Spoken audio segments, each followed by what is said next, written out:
संध्या का समय था। वह स्त्री गायों का दूध निकालने जा रही थी, लेकिन उसे कहां पता था कि काल उसका पीछा कर रहा था। अचानक कहीं से एक जहरीला सांप आया और उस स्त्री को डस लिया, और पीछे रह गया निस्सहाय और लाचार उसका बालक, 5 साल की आयु का। लेकिन आखिर कौन थी यह स्त्री जिसकी ऐसे अकाल मृत्यु हो गई, और वो बालक अब उसका क्या होगा? कौन आश्रय देगा अब उसे? चलिए अधिक मास की इस विशेष कथा में श्रवण करते हैं श्रीमद् भागवतम से यह सुंदर प्रसंग। हरे कृष्णा। पिछले कुछ समय से हमें आपके मैसेजेस आ रहे थे कि आप हमारे चैनल पर श्रीमद् भागवतम कथा सुनना चाहते हैं, तो हमने सोचा इस दिव्य वैदिक ग्रंथ को प्रारंभ करने के लिए पुरुषोत्तम मास जैसी श्रेष्ठ समय क्या हो सकता है। तो बस इस विशेष अवसर पर आज से हम आपके लिए श्रीमद् भागवतम कथा का अमृतपान प्रारंभ करने जा रहे हैं। अगर आपको यह कथा पसंद आए तो आपका प्रेम और आशीर्वाद हमें भेजते रहिएगा। श्रीमद् भागवतम के प्रथम स्कंद के प्रथम अध्याय में श्लोक संख्या 3 में कहा गया है, निगमक और गलितम फल शुक मुखात मृत द्रव संयुतम पवत भागवत रसमालयम मुह रसिका भूविभाव का। अर्थात हे विद्वान, वैदिक साहित्य रूपी कल्प वृक्ष के इस परिपक्व फल श्रीमद् भागवतम को चखो तो सही। यह श्री सुखदेव गोस्वामी के मुख से निकला है, अतएव यह और भी रुचिकर हो गया है। यद्यपि इसका अमृत रस मुक्त जीवों सहित समस्त जनों के लिए पहले से ही आस्वाद्य था। तो चलिए श्रीमद् भागवतम नामक इस महान ग्रंथ को प्रणाम करते हुए आज हम सुनते हैं प्रथम भाग की कथा। सूर्योदय का समय था। वेदों के रचयिता श्री व्यासदेव सरस्वती नदी में स्नान करके बद्रिका आश्रम के निकट सम्याप्रास में स्थित अपने आश्रम में ध्यान अवस्था में बैठे थे। त्रिकालक होने के कारण वे आने वाले कलयुग के दुष्प्रभाव को स्पष्ट रूप से देख रहे थे। आने वाले समय में मानव समाज के लिए कल्याणकारी और उपयोगी सभी वेद और पुराणों का वर्गीकरण और रचना करने के बाद भी उन्हें अपने मन में कुछ अधूरेपन का अनुभव हो रहा था। इस पर विचार कर ही रहे थे कि उतने में उनके गुरु और भगवान के शुद्ध भक्त नारद मुनि उस स्थान पर आ गए। उन्होंने अपने पूज्य गुरुदेव का यथोचित अतिथि सत्कार किया, उन्हें प्रणाम किया और उन्हें आसन प्रदान किया। नारद मुनि अपने शिष्य की मनोदशा को समझ चुके थे।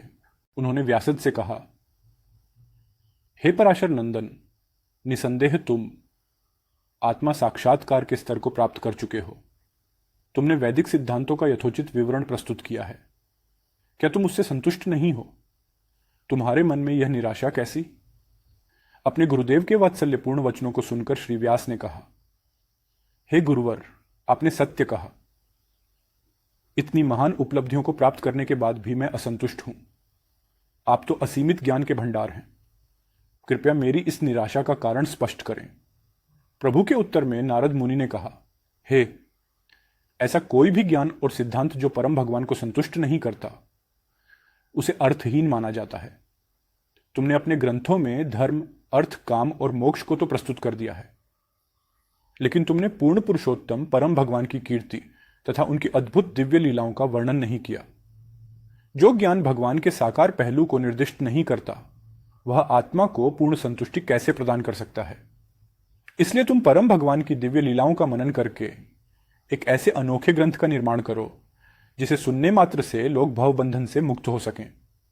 अब मैं तुम्हें अपने पूर्व जन्म का वह रहस्य बताता हूं जो शुद्ध भक्तों और साधु संघ की महिमा का गान करता है।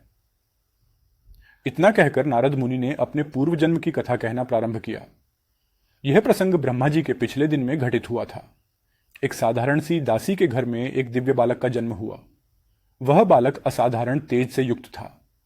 उसकी माता ब्राह्मणों के गुरुकुल में दासी का कार्य करती थी। अब एक समय ऐसा हुआ कि कुछ महान वैष्णव साधु चातुर्मास का समय व्यतीत करने के लिए गुरुकुल में आ गए। परिणाम स्वरूप उस बालक और उसकी माता को इन भक्ति वेदांती साधु पुरुषों की सेवा करने का अवसर मिला। ये साधु भी समदृष्टियुक्त थे, इसलिए उन्होंने इस नन्हे बालक पर विशेष अनुकंपा दिखाई। हालांकि वह बालक छोटा था, लेकिन फिर भी वह आत्मसंयमी था। न तो वह आवश्यकता से अधिक बातें करता और न ही अन्य बच्चों के साथ खेलने कूदने में उसकी कोई रुचि थी। अब एक दिन क्या हुआ कि उन साधु पुरुषों की अनुमति लेकर उस बालक ने उनके भोजन का उच्चिष्ट प्रसाद खा लिया। अब ऐसा करने से उस बालक के समस्त पाप नष्ट हो गए और उन साधु पुरुषों की सेवा करने के कारण उसके हृदय में भगवत भक्त के प्रति आकर्षण जागृत हुआ। अब नियमित रूप से वह इन साधुओं की भगवान श्री कृष्ण की दिव्य लीलाओं का श्रवण करने लगा और इसके फलस्वरूप वह बालक निरंतर भगवान के चिंतन में लीन रहने लगा। जब चातुर्मास पूरा हुआ तो उन भक्ति वेदांती साधुओं का जाने का समय आ गया, लेकिन जाने से पहले उन्होंने उस बालक को परम भगवान से संबंधित गोपनीय ज्ञान प्रदान किया और इस प्रकार उस 5 वर्ष के बालक ने भक्तिमय सेवा का ज्ञान प्राप्त कर लिया। अब एक दिन संध्या के समय उसकी माता गायों का दूध निकालने के लिए जा रही थी, लेकिन वह नहीं जानती थी कि काल उसकी प्रतीक्षा कर रहा है। अचानक कहीं से एक जहरीला सांप आया और उस स्त्री को डस लिया और पीछे रह गया निस्सहाय और लाचार उसका बालक, सिर्फ 5 साल की आयु का। लेकिन यह कोई साधारण बालक नहीं था, वह बालक अब आत्मज्ञानी बन चुका था, इसलिए उसने इस परम भगवान की इच्छा के रूप में ही स्वीकार किया।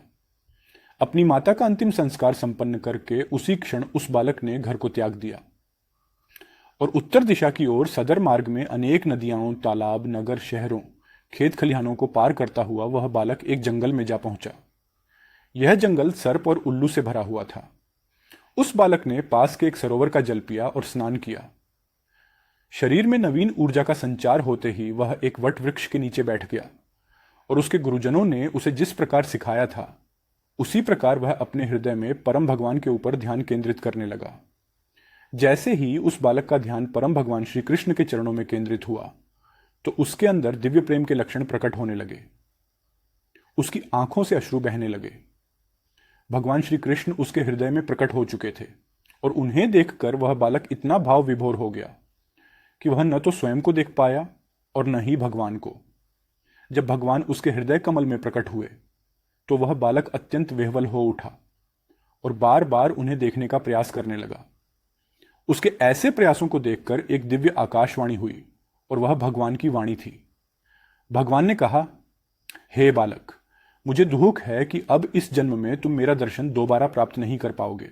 कोई भी मनुष्य भौतिक कल्मशों से संपूर्ण मुक्त हुए बिना मुझे प्राप्त नहीं कर सकता, लेकिन मैं तुम्हें आश्वस्त करता हूं कि तुम्हारी भक्ति में कोई बाधा नहीं आएगी। इस शरीर का त्याग करने के बाद भी तुम्हारी स्मरण शक्ति यथावत बनी रहेगी और इस भौतिक संसार को त्यागने के बाद तुम मेरे पास आध्यात्मिक जगत में आओगे। भगवान की इस दिव्य वाणी को सुनकर उस बालक ने कृतज्ञता का अनुभव किया। विनम्र और द्वेष रहित होकर परम भगवान के पवित्र नामों का जप और कीर्तन करते हुए वह संपूर्ण पृथ्वी में आजीवन भ्रमण करता रहा और अंत में जब उसकी मृत्यु हुई तो उसे एक आध्यात्मिक दिव्य शरीर प्राप्त हुआ। ऐसा शरीर जो भगवान के पार्षदों के लिए होता है। जब ब्रह्मा जी का दिन समाप्त हुआ तो भगवान नारायण प्रलय जल में लेट गए। संपूर्ण भौतिक जगत प्रलय में समाविष्ट हो रहा था। उस समय ब्रह्मा जी तथा भौतिक तत्वों के साथ साथ यह बालक भी भगवान के श्वास के द्वारा उनके शरीर में प्रविष्ट हो गया।